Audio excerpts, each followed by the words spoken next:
So camera lens is there. I can just see it. Okay, here we go.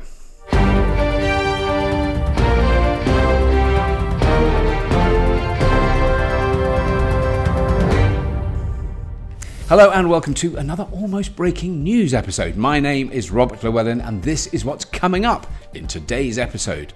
Drive-in movie theatres with supercharging. We're going to need a bigger boat. Wind turbines get even bigger. Faraday Future might be back.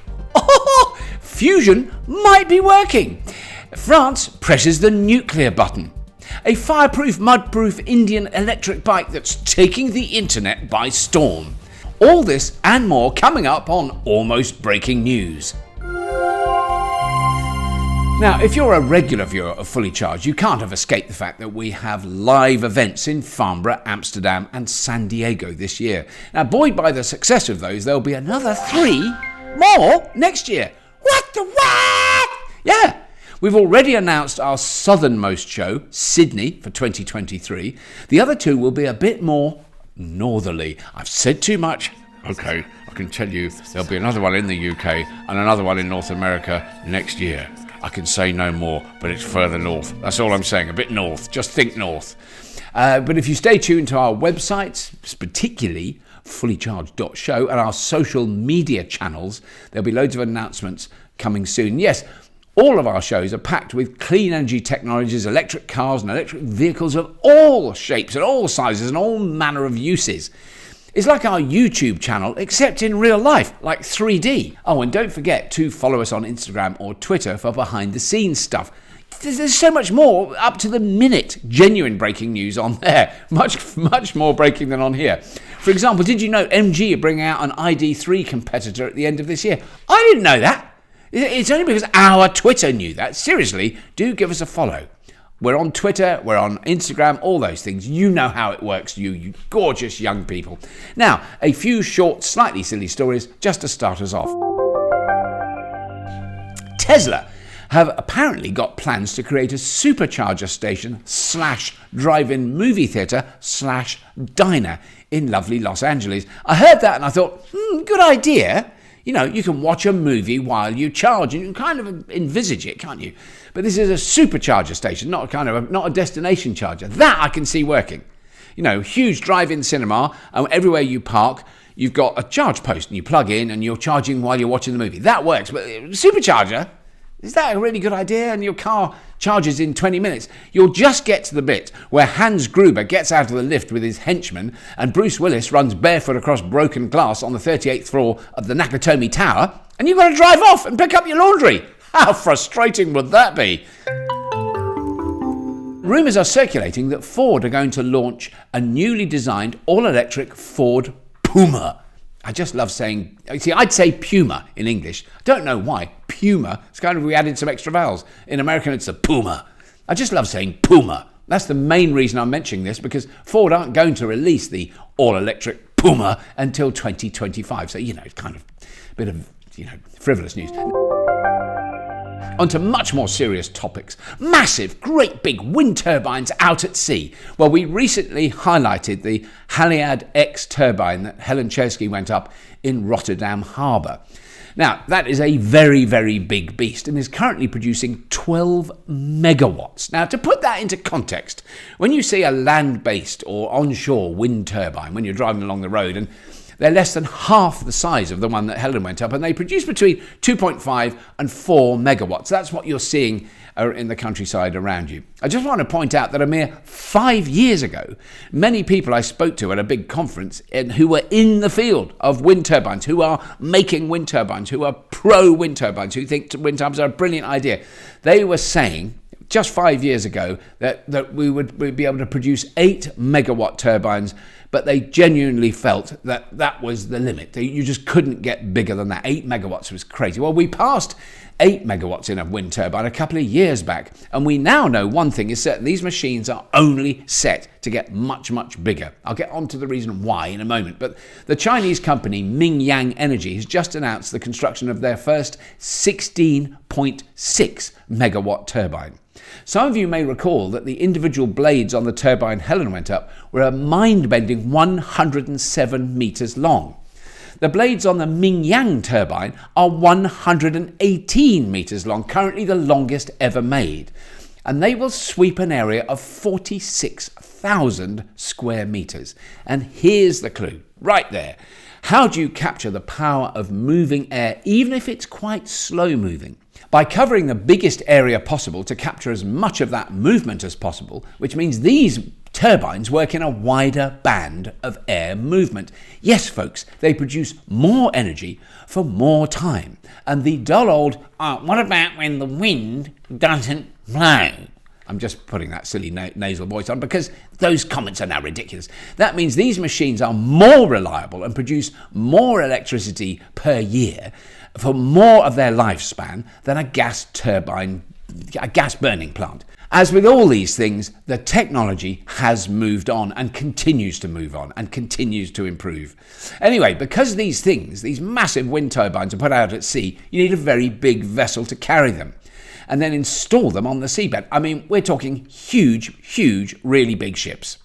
And when something really, really big is very near a boat, what is the coolest thing you can say in a stressed American accent? Dun, dun, dun, dun, dun, dun, dun, dun. You're going to need a bigger boat. Now, according to an article in The Verge, I'm sorry, I had to do that. According to an article in The Verge, there are currently only 30 vessels around the world that have the capability of installing the truly enormous new wind turbines.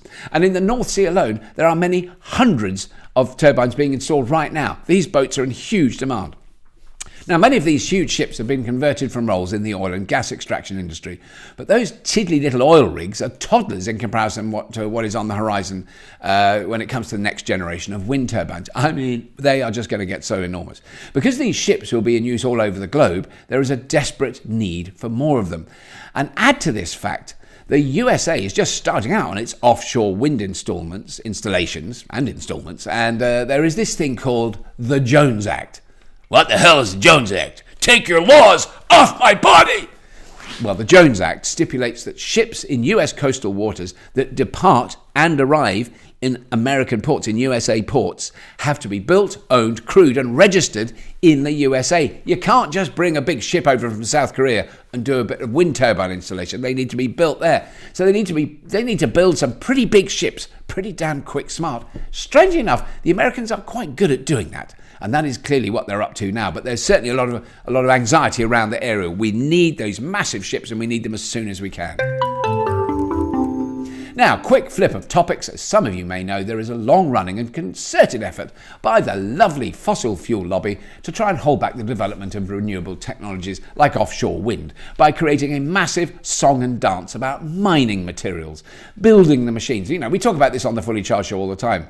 And, you know, these constant claims that this activity of extracting materials to make batteries and to make cars, electric cars, is worse than extracting, refining, transporting and burning fossil fuel. So here's some examples from just the last 2 months of the true, real impact of extracting and transporting crude oil from around the world. This is really chilling. December 2021, Argentina, a massive oil pipeline owned by oil company Oldeval, split. Oh dear, the pipeline split. How odd, how annoying. Because you've got to build it as cheaply as you can, as fast as you can, right through other people's land, and then it splits every now and then. And it flooded the Rio Negro with millions, or some claim billions of barrels of thick, black, toxic crude oil. January 2022, Peru. The Papilla refinery, owned by Spanish oil company Repsol, had a massive leak, which again dumped millions of barrels of oil that devastated the coast and surrounding area with profound damage that will be felt for decades. January 2022, Thailand, Rayong, off the coast of Thailand, an underwater pipeline owned by Star Petroleum Refining PLC sprung a leak, dumping millions of barrels of oil into the sea.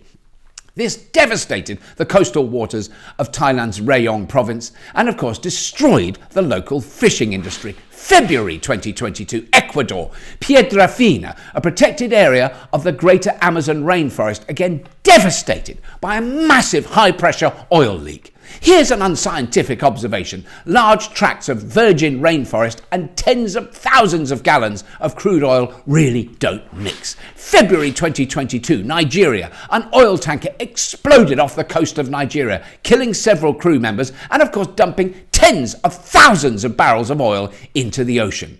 And why aren't these stories appearing on the front pages of news sites around the world? Why isn't Fox News or the truly pathetic GB News channel featuring these disasters? I don't blame them, because they're normal. This stuff happens all the time, every day, day in, day out, month after month, all over the world. So next time some dimwit or paid troll claims on about the impact of battery manufacturing, what about the materials that make the batteries? I mean, really, it is knuckle-dragging, moronic behaviour to come up with that rubbish. Yes, of course, we've got to be careful where those materials come from, but we don't burn them once we've extracted them. You knuckle-dragging, unbelievably annoying people. There we go, just had a little bit of a...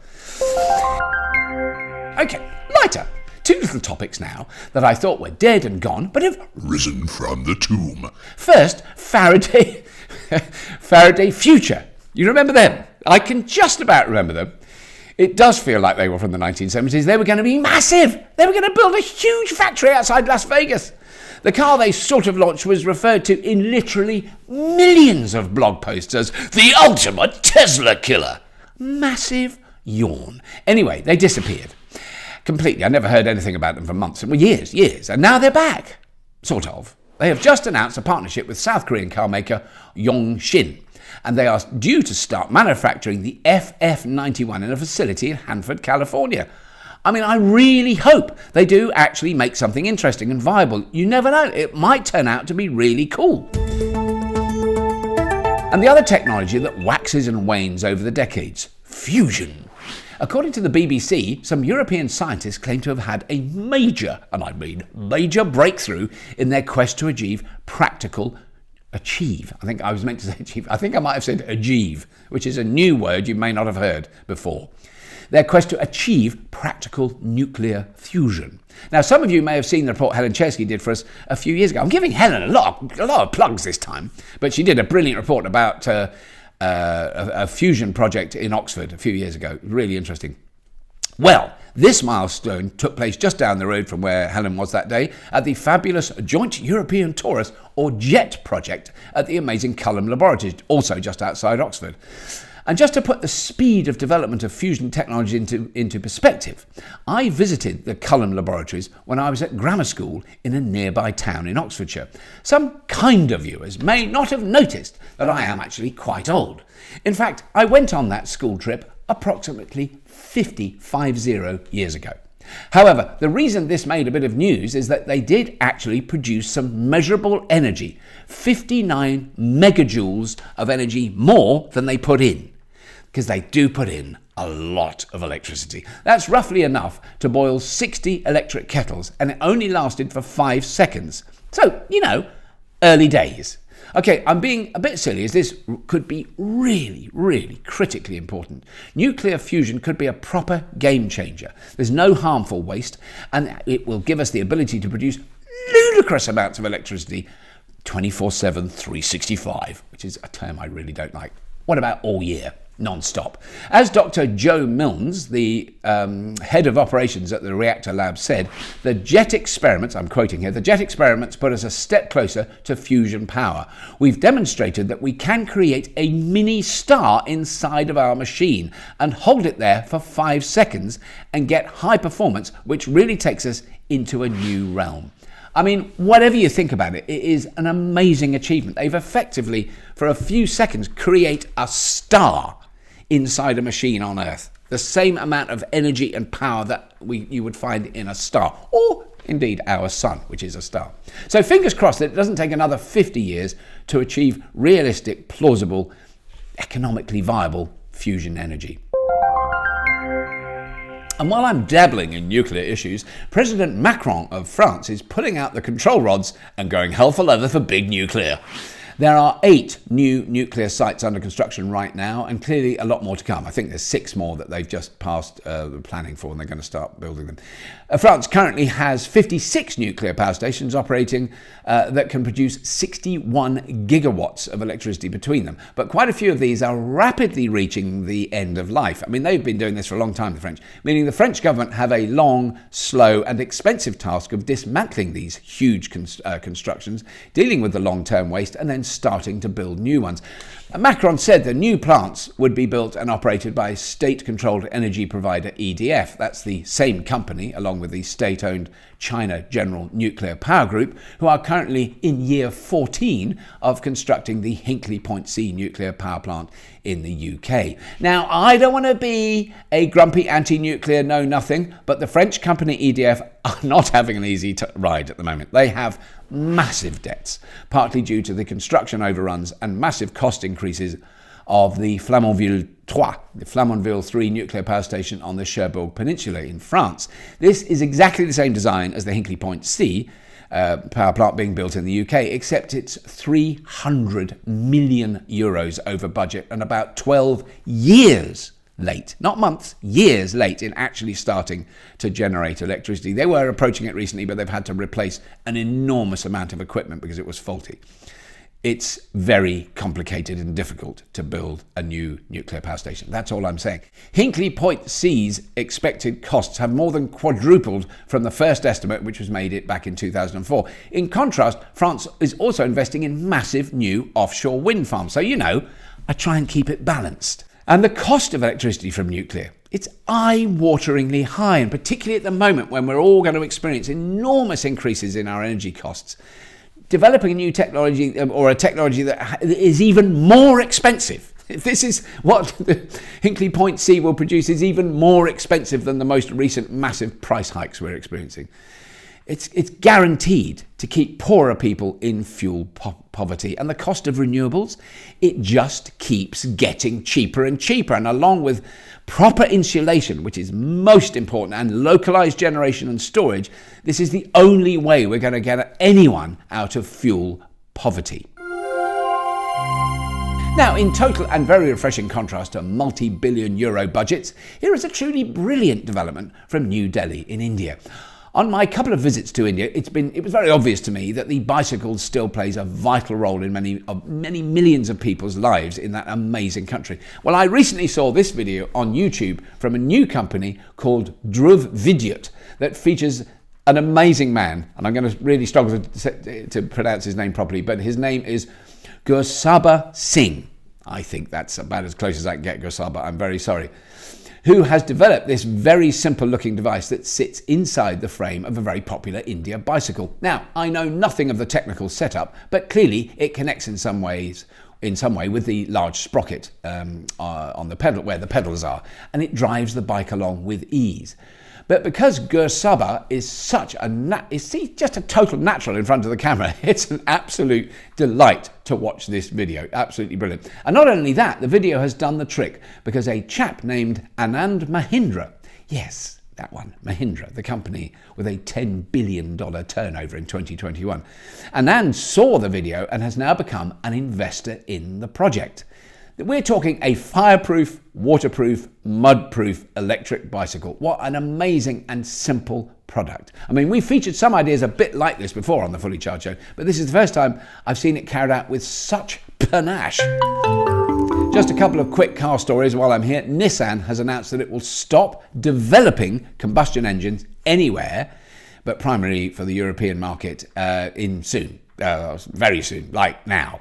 The new Euro 7 emissions standards basically make combustion engines untenable, so bye-bye suck, bang, squeeze, fart. Nissan will be launching loads of electric vehicles soon, and we've already seen the Aria, which arrives this year, which I've sat in, it's beautiful, and we're reviewing it very soon on Fully Charged Show. And of course, Nissan will still be making combustion engines for massive pickups and hybrids sold in China and the Far East and America and basically everywhere except Europe. But it's a morsel of hope. Let's stop making combustion engines. That is a little message to the automotive industry. Tesla, I should mention them, even though the US president has difficulty saying the word, they have just passed 100,000 employees. Now that sounds like a lot of people, but I have no idea how big other car makers are. I'm assuming because Tesla have only been around 15 years or so, this is still a small number. But no, Ford, which has been around for 120 years minimum, Ford's employee headcount is 180,000, so only a little bit more. And in numbers of employees, by all accounts, Tesla will overtake Ford this year. Toyota, a supermassive global and long-established manufacturer, employ around 370,000 people. And of course, Volkswagen, the world's biggest car maker, employs 665,000 people. But anyway, 100,000 is kind of a proper big established company number, and it's making the world's best-selling electric car ever, bar none, end of argument. Just get over it, deal with it if it annoys you. Now lastly, and I think this is a first, I'm going to read out a tweet thread posted by a friend of the Fully Charged show, James Murray, from the wonderful Business Green website. If you're ever interested in the economics of renewables and how we are going to change the world, Business Green is a fantastic first stop. I think it captures the moment in the global energy transition and highlights the convulsions we're going through as we painfully wean ourselves off fossil fuel. James Murray tweeted the following. I think you'll find this interesting. Here's a depressing, terrifying thought. We absolutely should decarbonise as soon as possible, both because of climate change and to minimise the leverage aggressive petrostates hold over the world. But neutering their one source of economic power will not necessarily make them less belligerent. In fact, in the short to medium term, the threat posed to their revenues by the net zero transition may make them more aggressive as they recognise their power and influence slipping. And this dangerous geopolitical realignment will happen at the same time as climate impacts continue to escalate, and every country has to wrestle with the socio-political challenges that come with the net zero transition. Providing petrostates with a route to diversify their economies while leaving them in no doubt that aggression is not in their interest is going to be one of the defining geopolitical challenges of the next few decades. As Alok Sharma, MP, a cabinet minister in the current UK administration, has noted, the mutual self-interest found through climate diplomacy in recent years could offer a route for continued cooperation. But the tightrope climate diplomats have to walk keeps getting narrower. It feels like an extremely dangerous era is already well underway, and the net zero transition is the only route out of it. The old world is dying and the new world struggles to be born. Now is the time of monsters and all that. I just thought, that was worth sharing with you. It's a brilliant piece of information. James's insights into renewable energy are always fascinating, sometimes chilling. We're going through a little bit of a chilling moment at the moment. Anyway, I won't go on anymore. That's it. As always, if you have been, thank you for watching. Well, if you enjoyed that episode, you're going to love this one. And this one, too, is very relevant to the topic. And also, if you want to subscribe to Fully Charged, which is a wonderful thing to do, really helps us, costs you nothing, you just click up there. It's really simple. And if you do want to support us a little bit more, you can have a look at the Patreon link. That's up there. Thank you.